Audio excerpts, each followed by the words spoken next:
A narrow street in a suburb north of Buenos Aires. The year 1960. A bus stops. A balding man in a gray jacket steps off, carrying groceries, walking the route he walks every night toward a plain brick house on Garibaldi Street. He thinks he is invisible. He has thought so for 10 years. New name, factory job, children who call him father. But across the street, two men sit in a parked car. They are not police. They have flown thousands of miles, learned his bus schedule, memorized the angle of his ears. They already know the quiet man with the groceries is not Ricardo Clement. He is Adolf Eichmann, Ike Moon, the architect of the Holocaust. However, knowing his face was the easy part. How do you find a man who has erased himself? A man with a forged identity, on another continent, who has done everything right? The answer is the story of how one intelligence service learned to find anyone, anywhere on Earth. If you want to know the actual method behind that reputation, not the myth, but the tradecraft, subscribe to War Code, because the truth is stranger and slower than any movie, and it starts not with a gadget, but with a network of ordinary people. The service is called Mossad Mossad, the foreign intelligence arm of the State of Israel, founded in 1949, just 1 year after the country itself. From the beginning, it was built around a single hard problem. A small nation, surrounded, with enemies and fugitives scattered across dozens of countries, could not afford a giant bureaucracy. It had to be precise. It had to do more with less. And so the legend grew that Mossad could reach into any city, any village, any safe house in the world and put a hand on a shoulder. That legend is half true. The half that is true is the most interesting part, because it is not magic. It is patience, paperwork, and people. Think about what finding a single person on Earth actually requires. There are billions of human beings, spread across 190-odd countries, behind borders that do not want you crossing them, inside cities that do not know you, and would not help you if they did.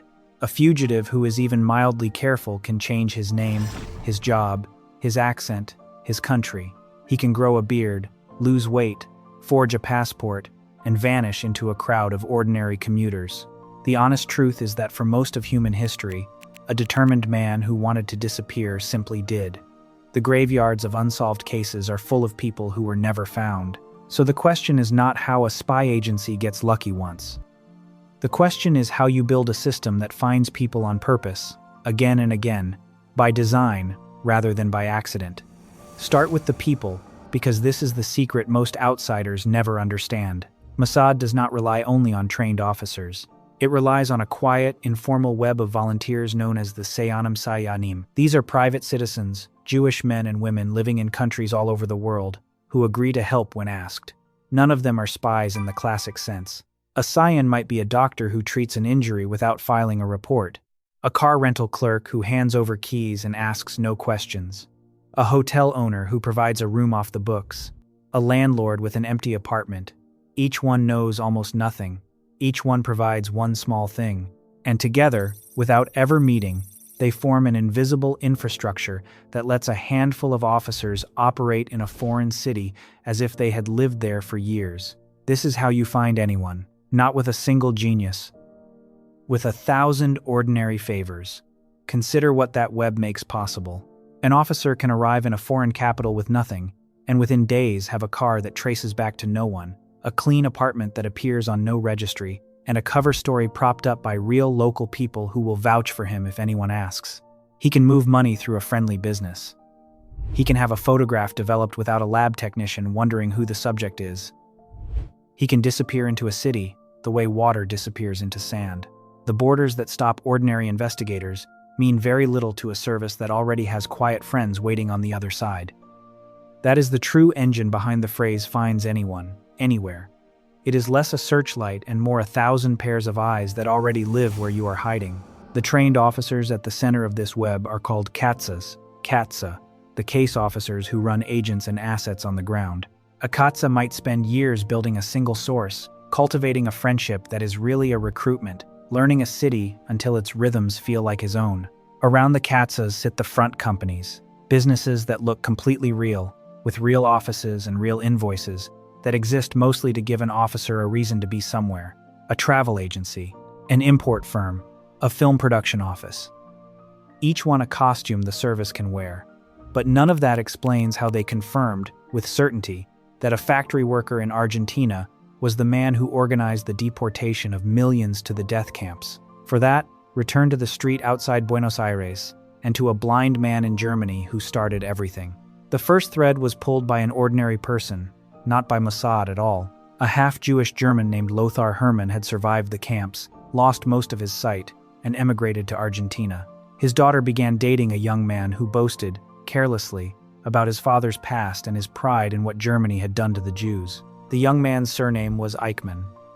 Hermann, almost blind, recognized the danger in that name and began, quietly, to write letters. Tips like this arrive at intelligence services constantly, most of them worthless, and at first, this one nearly died in a file drawer. By most accounts, it took years for the lead to be taken seriously, passed up the chain, and finally handed to people who could act on it.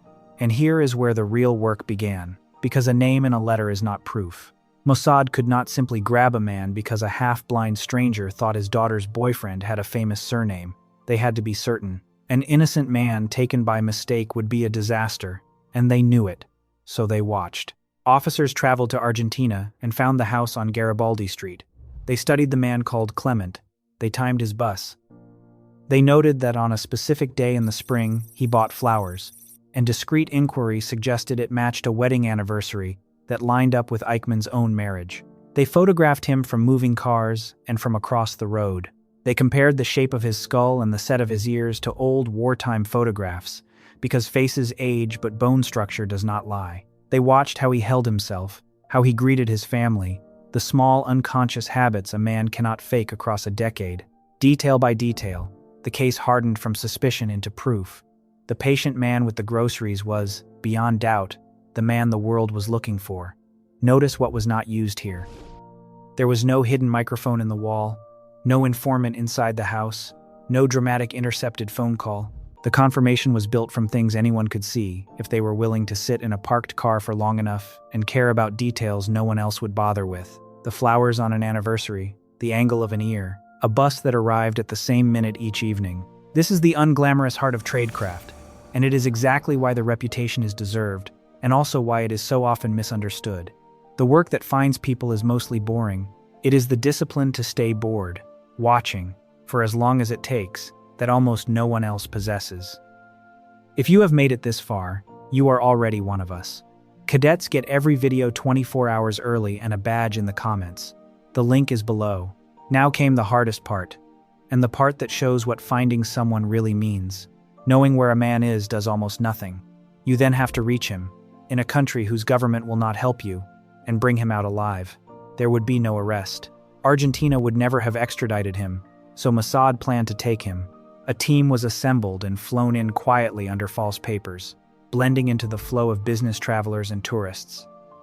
Among them were experienced officers, including the man often credited with leading the operation on the ground, Rafi Aitan, A.Y. Tan, and the officer remembered for the physical capture itself, Peter Malkin. They rented safe houses through the kind of quiet local help the service specialized in. They acquired cars. They rehearsed the snatch on the very street where Eichmann stepped off his bus each night, walking the timing again and again until it was muscle memory. On the chosen evening, the bus was late, and for several agonizing minutes the team feared their man would not come. Then he did. As Eichmann walked the dark stretch toward his house, the officers moved. By most accounts, Malkin took him from behind, a hand over the mouth to stop a shout, and within seconds the most wanted fugitive of the century was inside a car, on the floor, on his way to a safe house. He did not resist for long. By some accounts, when asked, he quietly confirmed who he was. The hunt that began with a blind man's letter had ended in under a minute on a suburban road, but catching him was not the same as winning.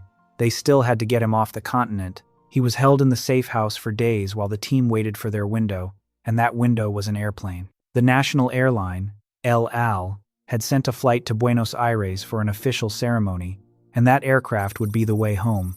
Eichmann was dressed in an airline uniform, sedated, and walked aboard past airport staff as though he were a crew member who had simply had too much to drink.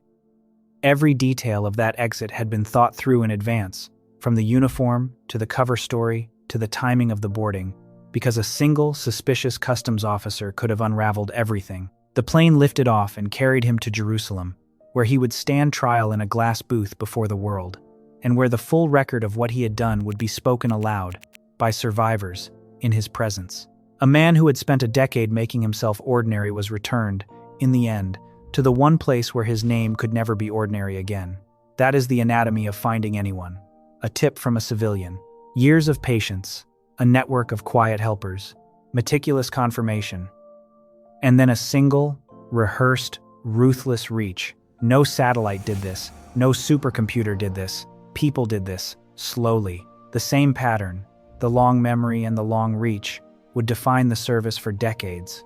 After the massacre of Israeli athletes at the Munich Olympics in 1972, Mossad reportedly spent years tracking down those it held responsible, scattered across Europe and the Middle East. By most accounts, the hunt did not move in a single dramatic sweep, but in slow, separate strikes, sometimes years apart, in apartment lobbies and on quiet streets in European cities. The message of that long campaign was not really about any one target, it was about time itself.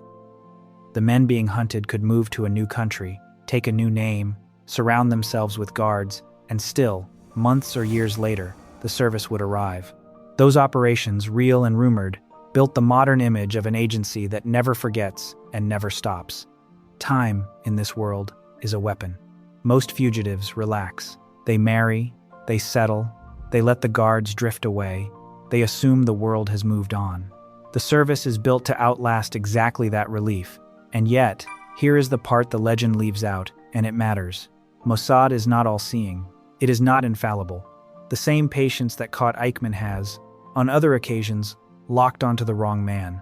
In 1973, in the quiet Norwegian town of Lillehammer, a Mossad team hunting a Munich planner identified, followed, and killed a man who turned out to be an innocent waiter, a case of mistaken identity that ended in arrests and humiliation. We will tell that whole story, and the secretive unit behind it, in the next video. For now, it stands as a single honest line in the ledger. The agency that can find anyone can also be wrong about who it found. So when you hear that Mossad can find anyone, anywhere, hold both truths at once. The reach is real. The network of Sionim, the patient Katzas, the front companies, the willingness to wait years, all of it is real, and it genuinely did pluck a man out of hiding on the far side of the world. But the omniscience is a story we tell ourselves. Behind the myth is something less cinematic and more unsettling. Not a machine that sees everything, but a method anyone could understand, and almost no one has the discipline to run. Watch a target long enough, ask enough small favors of enough ordinary people, refuse to give up, and eventually almost anyone can be found, which leaves the question worth arguing about. If the real secret is not technology but patience and a web of willing civilians, then in a world of phones, cameras, and data brokers, has hiding become almost impossible for anyone, or does that same flood of information actually make it easier than ever to disappear inside the noise? Tell me below whether you think the patient hunter or the modern fugitive has the advantage now, and what you would do if you wanted to vanish. I read the sharpest answers and pinned them. Official members get the parts that do not survive the public versions, the names and the details we cut before publish. The door is below.